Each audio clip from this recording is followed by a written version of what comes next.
that at this time, Abu Bakr radiallahu anhu, he found out that one of his relatives, Mistah, was among the people that were spreading these rumors.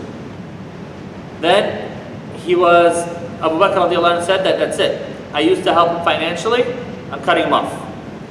How dare he talk about me and my family? To the extent where the person who told Aisha radiallahu anha about what was going on in the community was Mistah, the mother of Mistah. But Allah subhanahu wa ta'ala tells Abu Bakr radiallahu anhu that, you know what, forgive, forget, move on. And we'll talk about that inshallah. Come on.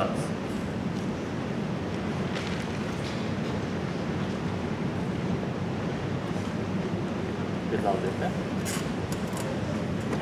22. I'll do this.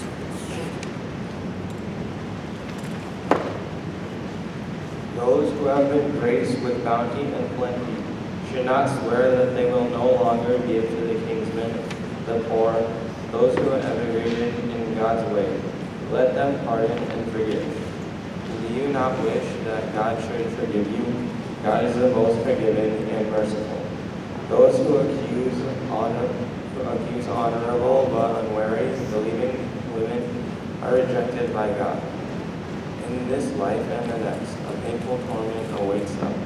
On the day when their own tongues, hands, and feet will testify against them about what they have done. On that day, good will pay them their just due in full. And they will realize that God is the truth that makes everything clear. Corrupt women are for corrupt men, and corrupt men are for corrupt women. Good women are for good men, and good men are for good women. The good are innocent of what has been said against them. They will have forgiveness and generous provision. Thank you. Very good. Okay, jazakumullah khairan.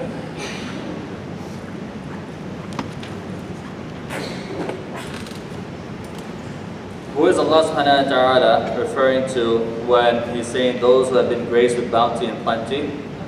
Abu Bakr radiallahu anhu. But it's not specific to Abu Bakr radiallahu anhu, right? So when Abu Bakr radiallahu anhu, he heard this ayah, he began to cry. And especially at the part where Allah subhanahu wa ta'ala said, don't you want Allah subhanahu wa ta'ala to forgive you? And he said, Bala. He said, of course. So not only did he start spending on him again, he doubled it. Imagine that, right? It would be hard enough for us to even look at the person, let alone forgive that person. But Abu Bakr radiallahu anhu is who he is because of his submission to Allah subhanahu wa ta'ala. He said, look, I can put all my anger, my feelings on the side. Allah subhanahu wa ta'ala tells me to do something, I'm going to do it.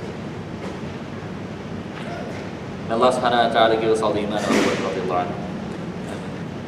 Then Allah subhanahu wa ta'ala mentions that those that make these accusations, they're going to be punished by Allah subhanahu wa ta'ala in this world and the hereafter. يَوْمَ تَشْهَدُ عَلَيْهِمْ أَلْسِنَتُهُمْ وَأَيْدِيهِمْ وَأَرْجُلُهُمْ بِمَا كَانُوا يَعْمَلُونَ.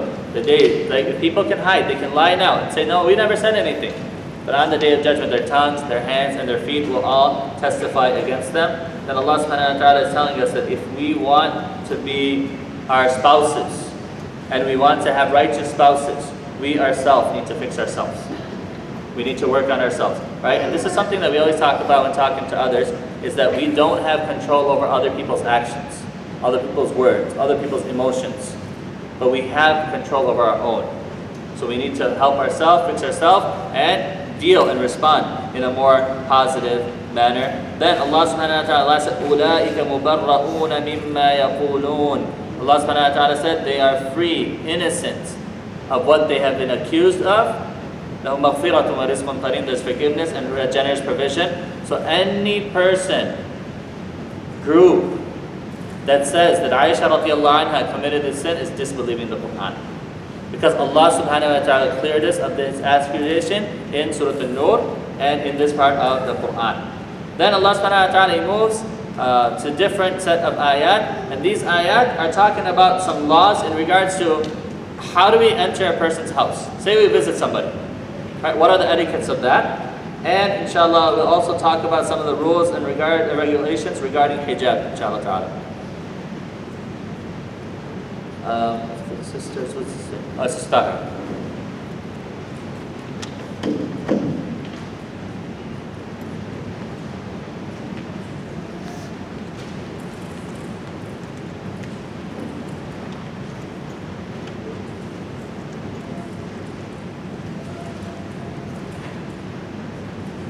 Believers, do not enter other people's houses until you have asked permission to do so and greeted those inside. That is best for you. Perhaps you will bear this in mind. If you find no one in, do not enter unless you have been given permission to do so. If you are told to go away, then do so. That is more proper for you. God knows well what you do. You will not be blamed for entering houses where no one lives and which could provide you with some useful service. God knows everything you do openly and everything you conceal. Prophet, tell believing men to lower their eyes and guard their private parts. That is pure for them. God is well aware of everything they do. And tell believing women that they should lower their eyes and guard their private parts and not display their charms beyond what it is acceptable to reveal. They should draw their coverings over their necklines and not reveal their charms except to their husbands, their fathers, their husbands' fathers, their sons, their husbands' sons, their brothers' sons, their sisters' sons, their women folk, their slaves, such men as attend them who have no desire, or children who are not yet aware of women's nakedness. They should not stamp their feet so as to draw attention to any hidden charms. Believers, all of you, turn to God so that you may prosper. Marry off the single among you, and those of your male and female slaves who are fit for marriage. If they are poor, God will provide for them from his bounty. God's bounty is infinite, and he is all-knowing. Those who are unable to marry should keep chaste until God gives them enough out of his bounty. If any of your slaves wish to pay for their freedom, make a contract with them accordingly. If you know they have good in them, and give them some of the wealth that God has given you. Do not force your slave girls into prostitution when they themselves wish to remain honorable. In your quest for the short-term gains of this world, although if they are forced, God will be forgiving and merciful to them.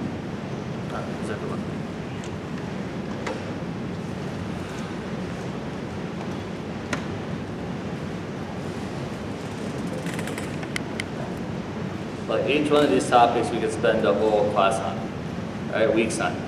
Just some etiquettes from entering the house is that do not enter a person's house without permission. Right? The Sunnah tells us that if you seek permission, seek it 3 times. If nobody answers, then go away. Right? Come back another time. Or if they answer and they say, "Look, we're busy," or we're not ready for guests right now, don't barge in and be like, "Okay, but I'm already here." Right? Allah subhanahu wa ta'ala tells us, yes, the guests have rights, but so do the hosts. Right? So we need to have that balance. A couple other things is that when you do knock, okay, or you ring the doorbell, turn your face outside or turn the face to the right or to the back, so that if somebody opens the door, right, say that somebody, in my case, right, say that I open the door and my wife is walking in the back and she's going to her shit and she doesn't have a hijab on. So you don't want anybody to be able to see that, and so you have to turn and when you knock. And then when you come in, say salam. Say salam. Even when you're alone and you come into your house, say assalamu alaikum wa rahmatullahi wa barakatuh. Okay? Another etiquette is that when you say Bismillah tawakkaltu ala Allah la hawla wa la quwwata illa billah, mention the name of Allah when you exit your house and when you enter your house. Say Bismillah walajna, Bismillah kharajna wa ala rabbina tawakkalna. As long as you say Bismillah, it's enough. Because if you don't say Bismillah when you enter your house, then shaitan enters with you. Another thing that here is mentioned is that, okay, when this verse was revealed, that do not enter the house without permission. Huh? Yeah, until they open the door and say, yeah, come on in, or things like that. Good. Another question, another thing is that, okay, what used to happen at the time of the Prophet ﷺ was they used to have, for lack of a better term, just to make the comparison, you know how you have rest areas? Alright, so you used to have those type of things, but people used to go there and stay there during the nights. And no one really owned it. People just made these places so people could go, stay there during the night, and then move on. So it was considered like a temporary house. So they got a little bit confused. If we can't enter houses without the permission of the owner, what do we do when we go to these places? So Allah subhanahu wa ta'ala said, no, these are public places that you don't have to seek permission when going into these places. Another thing is that, say that somebody, before it used to be like, okay, they're giving you your keys and they're saying, okay, the pot that you let me borrow, it's on my kitchen, it's in my counter in my kitchen, go ahead and grab it. Right now what they do is they say, here's my code, go ahead and grab it from the garage, whatever you need, and then just lock up after you're done. Right? Is this permissible or not to go in this situation?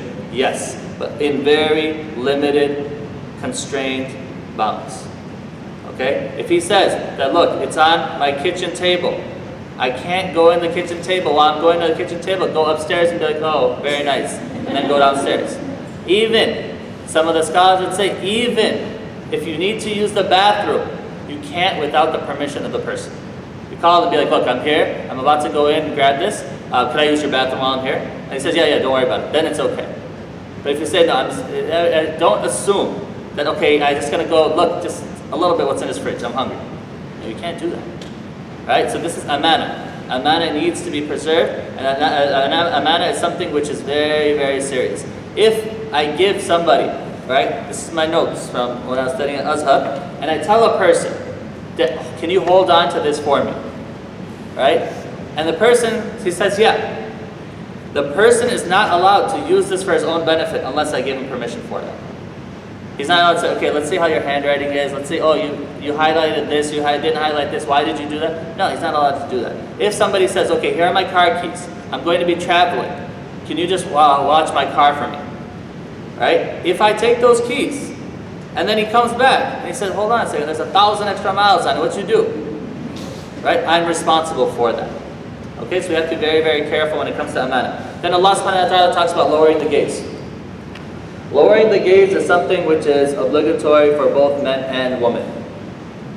And this is something that is, Allah subhanahu wa ta'ala, when we were studying the surah, our teachers told us that Allah subhanahu wa ta'ala, in His infinite knowledge and wisdom, He gives us cures and solutions, preventable measures and solutions. In the beginning of the surah, He was mentioning what happens when people commit zina, right? How do we protect the society? How do we protect the community? What happens when people make false accusations? How do we deal with that? Now we're talking about how do we prevent zina from occurring? How do we prevent false accusations from occurring? That's why we don't talk about these things. Here, how do we prevent zina from happening? We lower our gaze. We make sure that we're dressed properly. We make sure that we're not alone. We facilitate marriage. All of these things are mentioned here in this part of the Quran. So then Allah subhanahu wa ta'ala says, lower the gaze. And then He mentions for both men and women, then He mentions some of the rulings of hijab. Right? And He says that cover your charms and your adornments except for that which is apparent. The majority of the scholars will say what is apparent is the face, the hands, and Hanafiya also say feet. That's it. Other than that, you have to wear a cover in front of non-mahrams. Okay? Another point here is hijab is not just covering the hair. It's not just covering the hair. وَلْيَضْرِبْنَ بِخُمُرِهِنَّ عَلَى جُيُوبِهِنَّ. Right? Allah subhanahu wa ta'ala says, and have the khimar over your juyub. Right? A lot of times people may say, think jayb and juyub are pockets. No. Juyub is fath al-unuq. It's the place where you put your neck inside the shirt, right? So the chest. The chest has to be covered in part of hijab. Okay? Another thing is that who are the people that they don't have to cover everything in front of? Like they can have their hair, hands to the elbows, even feet to the shin exposed, is the people that are mentioned in this ayah. Okay? But if there's fitna or fear of these type of things, then we have to cover in front of each other, right? And even then, do women have to cover in front of, what do women have to cover in front of other women is a long topic, but if there's fear of fitna, then they should cover.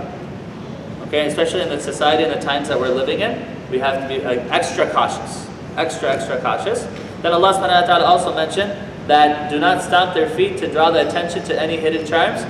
He said what used to happen at the time of the Prophet sallallahu alaihi wasallam, they used to wear like a khilkhal, or bayal, they wear the things on the feet. So when the woman was passing by, they would hear it, and then the men, what would happen? Okay, who's there? That's everyone would look, right? And high heels have the same effect. High heels in public, in a mixed gathering, they do have the same effect, and people will turn, even if they don't want to turn. It's just like, what is that? What's that noise? And then they'll turn and look. So be very careful about these things. Then Allah subhanahu wa ta'ala at the end of this set of ayat, right? He says, وَتُوبُوا إِلَى اللَّهِ جَمِيعًا أَيُّهَا الْمُؤْمِنُونَ لَعَلَّكُمْ تُفْلِحُونَ. Believers, all of you, turn to Allah subhanahu wa ta'ala so that you may be successful, you may prosper. Why? Because if we're honest with ourselves, many of us, if not all of us, have fallen short when it comes to lowering our gaze and certain interactions with people of the opposite gender. One thing here mentioned, think about this, another thing, point of emphasis, is that the father-in-law is mentioned. A woman does not have to cover in front of her father-in-law, but brother-in-law, she needs to cover in front of brother-in-law. Also, the wife of the uncle, right? The wife of the uncle, or the husband of the aunt is not a mahram. Right? So a person's chachi, a person's mumani, they're not mahram. Right? There has to be adab, there has to be etiquette there. No, it's like my son and these type of things, and it's like, okay, yeah, but I'm not your son. Okay, so you have to be a little bit careful about these things. And you have to be tactful and things like that, but we have to understand that these are the laws of Allah subhanahu wa ta'ala. If we don't observe these rules and these regulations, and billah, something catastrophic happens, we have no one to blame but ourselves. Why? Allah has given us legislation. Okay? Another thing is that be very, very, very careful with your children. Okay? Because it's important that we know what happens in society, in the community. I'm not trying to scare anybody or anything, but we have to protect ourselves, and we have to protect those resources that are most precious to us. Then Allah subhanahu wa ta'ala in verse 32, He says, marry off the single among you and those of your male and female slaves who are fit for marriage. Facilitate marriage. If you don't want zina to occur in the community and society, which none of us want, because when zina occurs, it's not only that of the individual, but it affects all of the community and all the society. That's why some of the scholars say, the 7 things we talked about in terms of hudud, those aren't pertaining to individuals. If those actions spread, such as stealing, such as intoxicants, such as zina, such as false accusation, that's not restricted to individual, but that'll affect the whole community. So if we don't want these things to spread in the community, what do? We facilitate marriage, right? And not only among the single among you, but also for if they're slaves, right? Help the slaves get married as well. If they are poor, Allah subhanahu wa ta'ala will provide for them from His bounty, and Allah subhanahu wa ta'ala's bounty is infinite and He's all-knowing. But those who are unable to marry should be chaste until Allah subhanahu wa ta'ala provides for them and Allah subhanahu wa ta'ala takes care of them. If a person, right, this is something else. Yes, we do want to encourage people to get married and facilitate marriage. But marriage is serious. Marriage is a responsibility. Marriage is an obligation. It's not a joke. It's not something that, let's just try it out. No, it's a lifelong commitment. Allah subhanahu wa ta'ala is saying it's a very firm commitment that a person is making. So a person, yes, physically they may feel like they need to get married, but if they're not ready to be mature about it, to take up the rights, responsibilities, then they're not ready to get married. Okay, so we have to understand this as well. Yeah. What happens when many get married for many times? Yeah, this can happen. This can happen. As long as they're sincere. Sometimes it's a compatibility thing and it doesn't work out. This happens. Right? Islam doesn't say that it's a lifelong commitment. Yeah, you go into it thinking that you're going to try to be there forever, but sometimes it doesn't work out. And this happens, right? But the thing is not like, okay, I'm going to try this out for 6 months. If it works out, I'm going to stay with it. If it doesn't, no, this is haram. Okay, this is what we call mut'ah. This is just having fun without any other responsibilities and obligations. Then Allah subhanahu wa ta'ala talks about what used to happen during the times of Jahiliyyah is that the rich would take slave girls and then they would sell them into prostitution and take the profits. Allah subhanahu wa ta'ala said this is not allowed. It's haram. If someone has been forced into this, then Allah subhanahu wa ta'ala will forgive them, and Allah subhanahu wa ta'ala is forgiving and merciful. Wa a'udhu billah, may Allah protect us all and all of our children, all of our families. This still happens today. This trafficking of humans for pleasure and things like that. And I was watching something, subhanAllah, it was earlier this Ramadan. You know, this happens in Muslim countries as well. To the extent where after the fall of the Soviet Union, people from different places were taken to Muslim countries, and they know the schedule of Ramadan because of what people do. May Allah protect each and every one of us, and may Allah subhanahu wa ta'ala guide us all, and may Allah subhanahu wa ta'ala help facilitate marriage. Inshallah, we're going to talk a little bit about marriage in Surah Qasas, inshallah, probably Monday or Tuesday. But one thing, I'll just drop this right now, is that the only discussion of marriage in the Quran, of the marriage story, was that of an intercultural marriage of Musa alayhi salam, who was from Bani Israel, when he fled Egypt and he went to Madian and he married outside of his culture. He married someone from Madian. Okay, so we'll talk about that inshallah in Surah Qasas. Inshallah, what we'll do now is can we still keep going, or should we take a break? Your choice. Keep going? Okay, fine. So we'll take our break at 12 o'clock. Alright, then Allah subhanahu wa ta'ala, verse 34.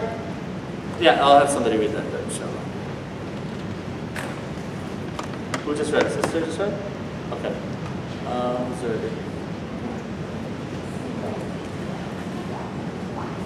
You don't have a book, you use mine.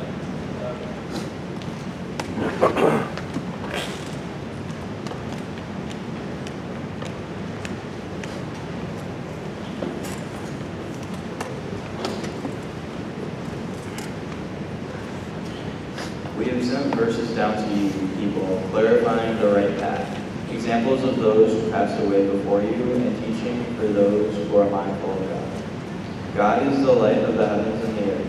His light is like this. There is a niche, and in it is a lamp, and in it a lamp. The lamp inside a glass like a glittering star, fueled from a blessed olive tree, from neither east nor west, whose oil almost gives light even when no fire touches it, light upon light. God guides whoever he wills to his light. God draws such comparisons from people. God has full knowledge of everything.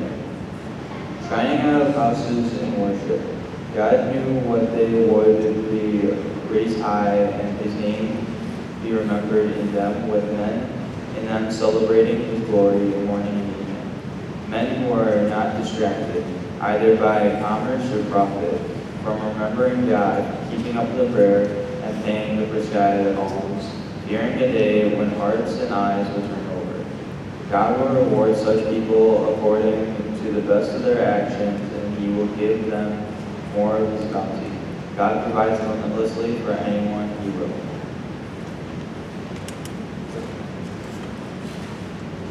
Okay, Allah subhanahu wa ta'ala, he mentions his true signs in ayat that he has made very clear. And then he mentions that he is the light of the heavens and the earth. And this parable is a little bit difficult to explain and to understand, especially because we don't have that knowledge of the Arabic culture and the Arabic language.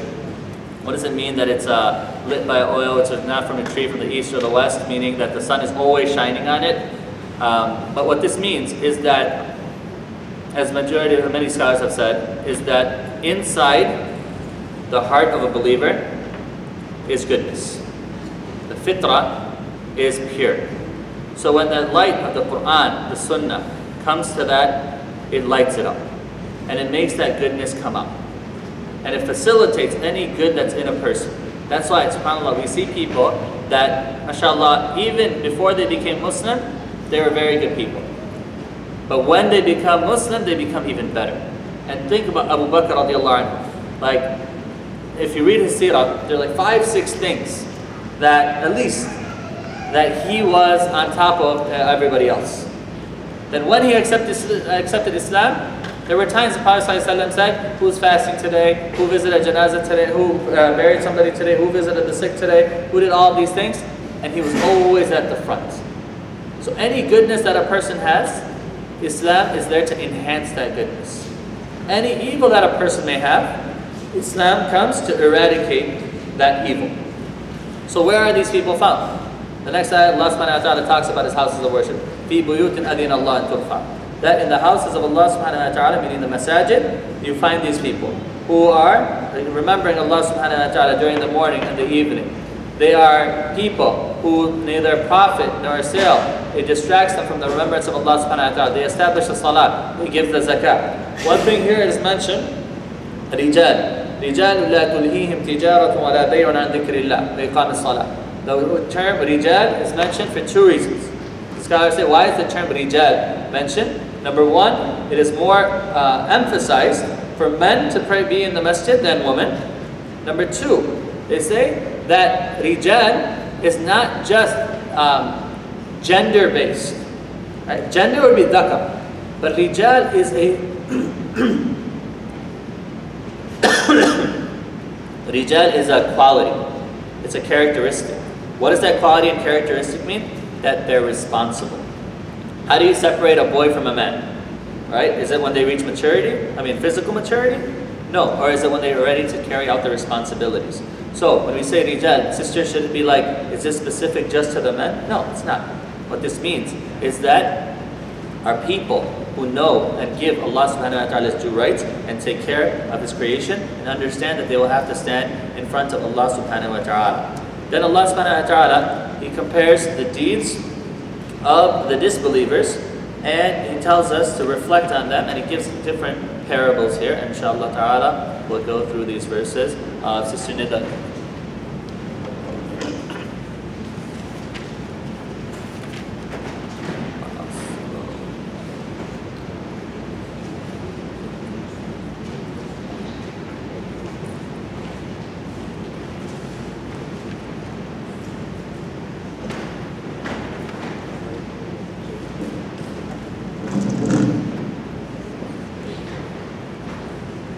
The deeds of the disbelievers are like a mirage in the desert.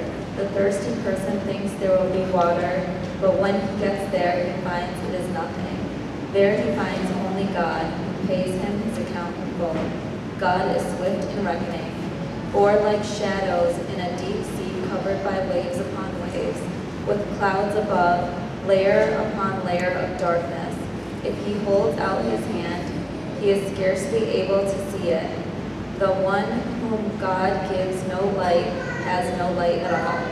Prophet sallallahu alaihi wasallam, do you not see that all those who are in the heavens and earth praise God, as do the birds with wings outstretched?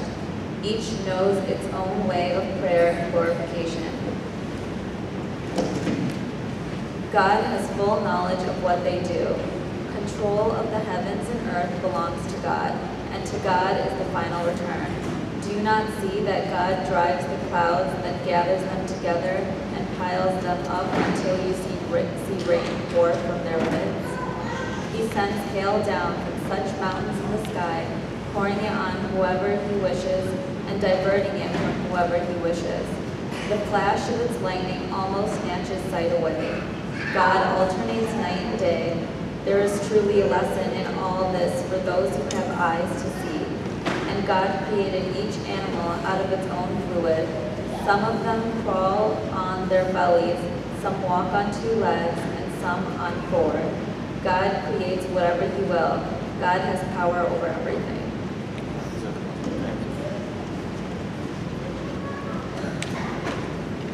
So the first part of this set of ayat, Allah subhanahu wa ta'ala gives the parable of the actions and the beliefs of a disbeliever, that it's like he's in a desert, he's thirsty, and he sees a mirage, and he's going to go there expecting water, but there's not going to be anything there. So there's false hope there.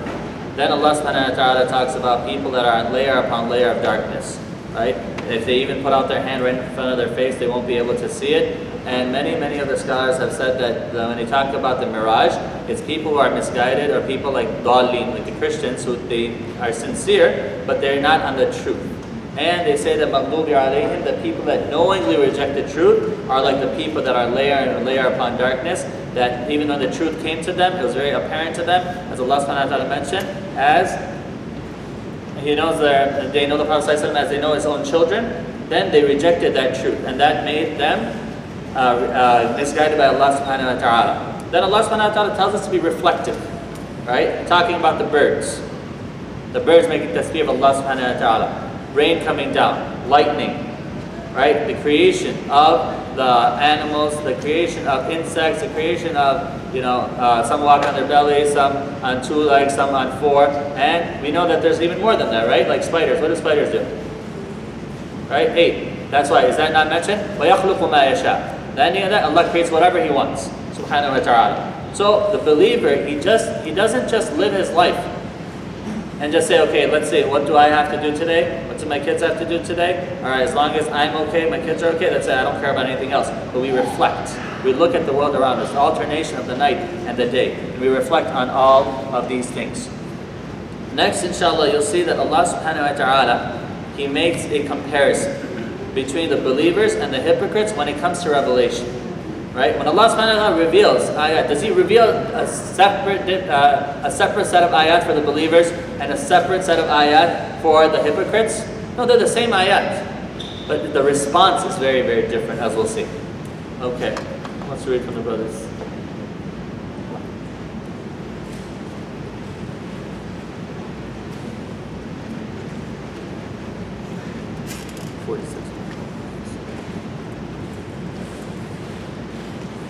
Some verses that clarify the right path. God guides what people to the straight path. They say, we believe in God and the messenger. We obey. Then some of them turn away.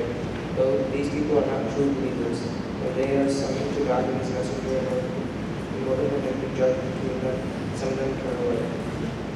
If they were claiming their right, they would come willingly to the Prophet ﷺ. They have sickness in their hearts, are they full of doubts? Do they fear that God and His messengers will deal with them unjustly? It is they who are the unjust ones. But the true believers are summoned to God and His messengers to make the judge between them. They say, we hear and obey. These are the ones who will prosper. Whoever obeys God and His messengers stands in awe of God and keeps doing to Him will be triumphant.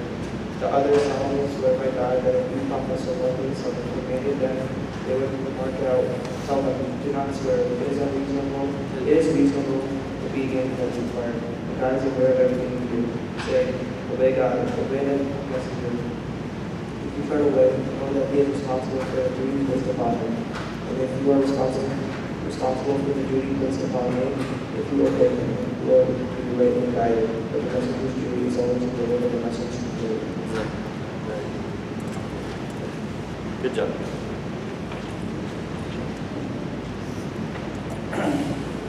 Alright, Allah subhanahu wa ta'ala said that when the believers get the message, they'll say, Sami'na wa ta'na. We hear and we obey. But when the hypocrites are called to believe, they won't do so. Unless they can use the Qur'an or the Qur'an is on their side.